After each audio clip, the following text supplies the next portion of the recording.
أعوذ بالله من الشيطان الرجيم بسم الله الرحمن الرحيم Assalamu alaikum wa rahmatullahi wa barakatuh. Welcome back to my Ramadan series, Understanding Quran with Nafisa. We are reading Surah An Nisa and we are on verse 38. So let's continue.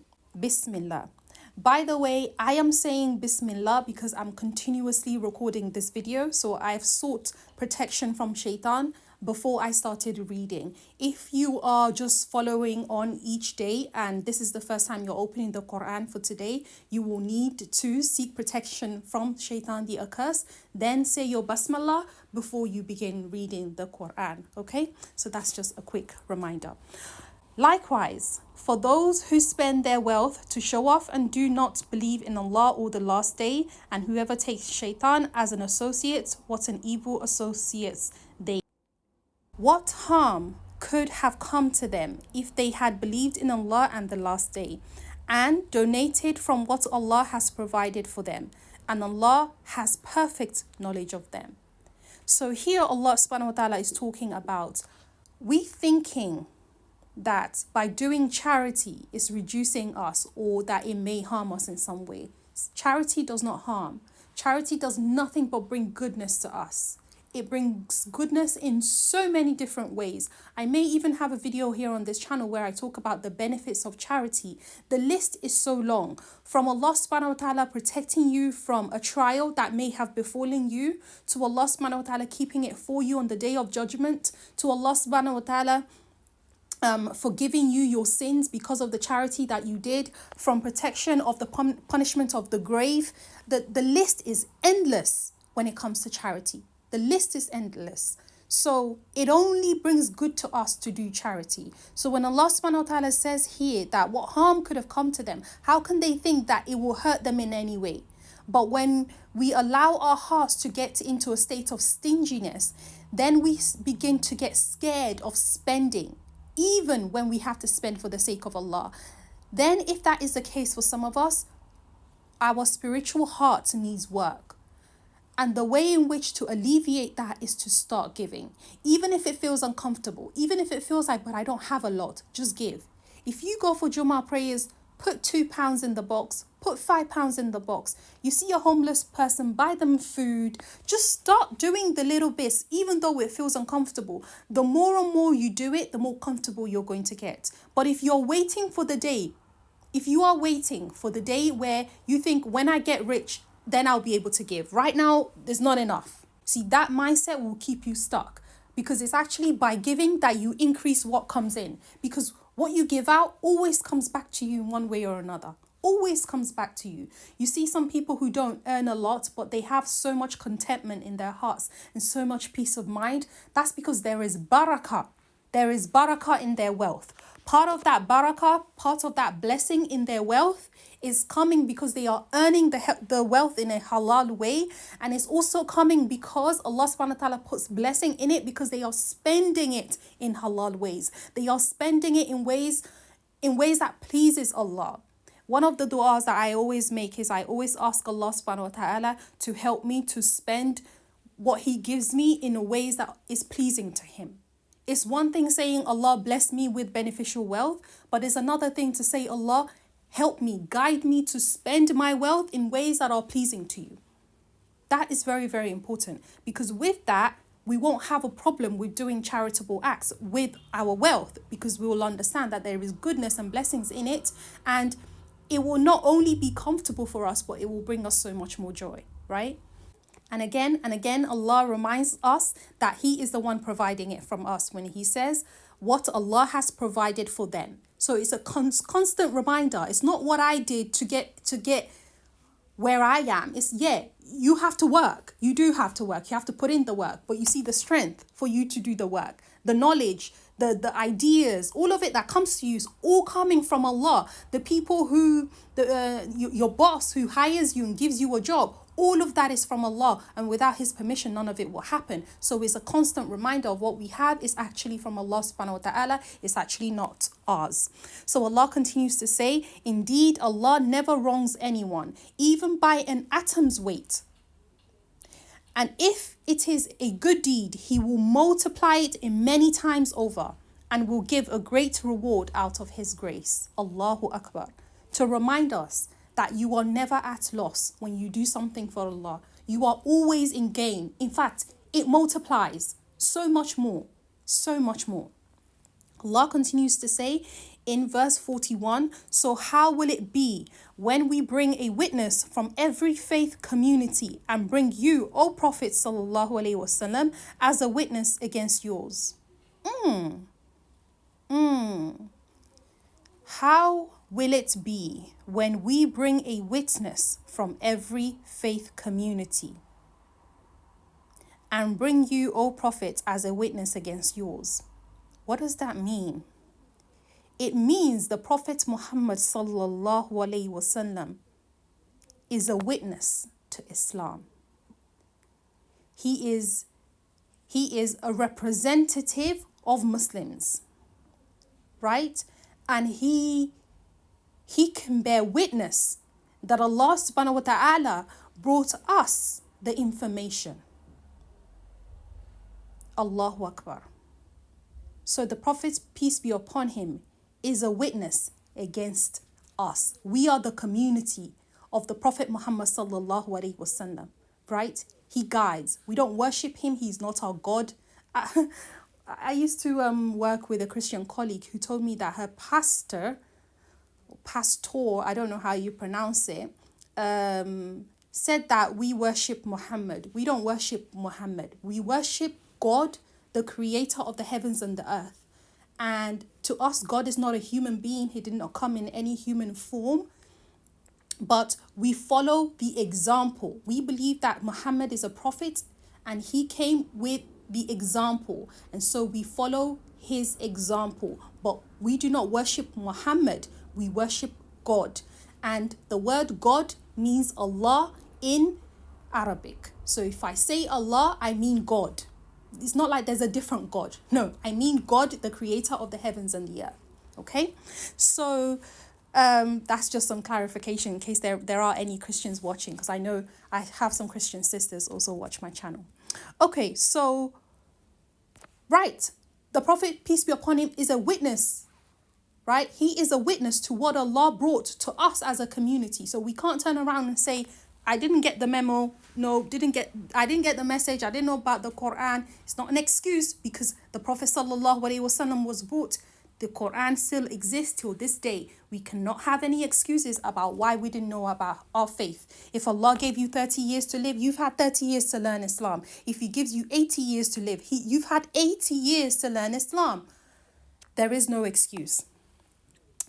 So Allah subhanahu wa ta'ala continues to say, on the day, those who denied Allah and disobeyed the messenger will wish that they were reduced to dust. Subhanallah. And they will never be able to hide anything from Allah. Wow. Wow, wow, wow. On the day of judgment, those who denied Allah, those who say God doesn't exist, don't believe in God, and those who disobeyed the messenger. Again, you see the previous verse, Allah talks about how he will be a witness against us, right? Right? A witness against us that he brought the message, right? From Allah subhanahu wa ta'ala. And then if we decide, no, wait, we don't want to follow you, okay?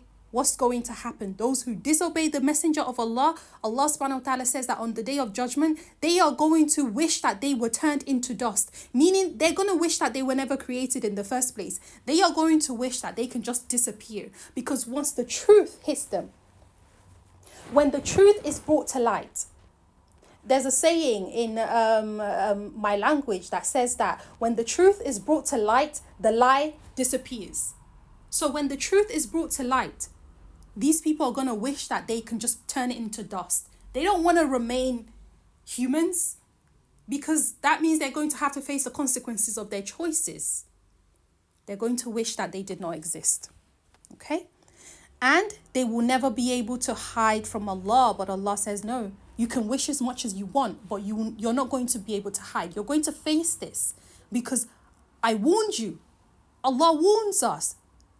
So many prophets came over time, so many of them. How can we get to this point and say that we did not know? Except for if there are any who really do not know because they are living in some part of the world where they don't know about God. Otherwise, there will be no excuse.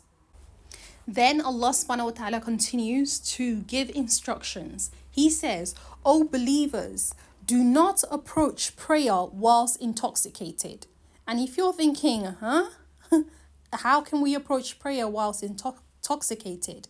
This verse was actually revealed before alcohol became haram.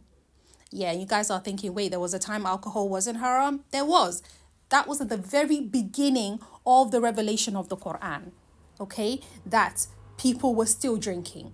And so when this verse was revealed, it was clear that anything, alcohol, drugs, anything that will intoxicate your mind from focus, you were not allowed to ingest it into your body. It became haram, okay?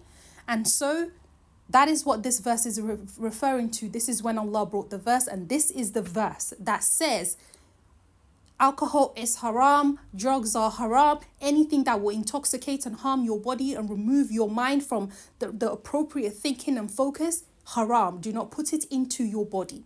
Okay, so when people say there's no part of the Quran that says alcohol isn't haram, we all know that alcohol is an intoxicant. Go to a non-Muslim, in fact, a complete disbeliever who is a doctor, and ask them, is alcohol an intoxicant? They'll tell you yes. So the only person you're fooling is yourself by saying God didn't say alcohol is haram. He does.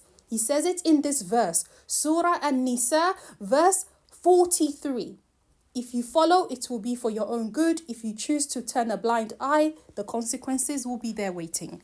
So Allah subhanahu wa ta'ala says, do not approach prayer whilst intoxicated until you are aware of what you say, nor in a state of full impurity. What is the state of full impurity? A state in which you need to do the ghusl bath, right? If you need to perform ghusl, you cannot pray until you have performed ghusl. If a woman is on her cycle, she cannot pray until she's finished and she's performed her ghusl. If a man and a woman have shared the bed together and, things have been released, they cannot pray until they have performed ghusl. So the purification, and so the purification and the bath that is necessary to be taken has to be had before you get into a state of prayer. A state of prayer is a state in which you are standing before Allah. So any impurity needs to be removed from you.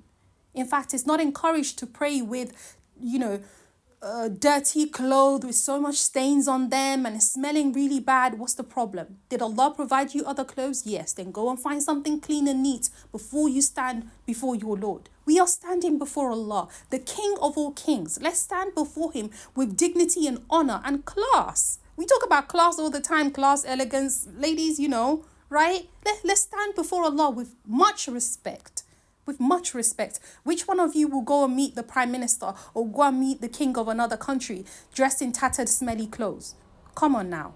Get it together. Before we stand before Allah, we make sure our soul is in a good place. Our bodies are also in a good place. So we stand before Allah in a state of purity. Okay? And then Allah says, unless you merely pass through the mosque, right? Until you have bathed. Okay? So, but if you are ill or on a journey or have relieved yourselves or have been intimate with your wives and cannot find water, meaning if any one of these conditions is true and you cannot find water, then do what? Purify yourselves with clean earth, wiping your face and hands, and Allah is ever pardoning, all forgiving. what this shows is that if you are in any one of those states, you're sick, you cannot use water, water will harm you, right? You're on a journey and there's no water around you and it's time to pray, right? You have gone to use the toilet and there's no water to clean yourself. You've been intimate with your wives and you cannot find water. Then you can purify yourself with clean earth. Clean earth is literally exactly that, clean earth, meaning clean sand, clean soil, okay? Others have said even snow. If there is snow around you and that's all you have, you can use that. You can use that to purify yourself. Now, that doesn't mean you take a whole bunch of dirt and you rub it all over your body. There's a way in which it's done, okay? And I'll try to leave a summary of it here for you.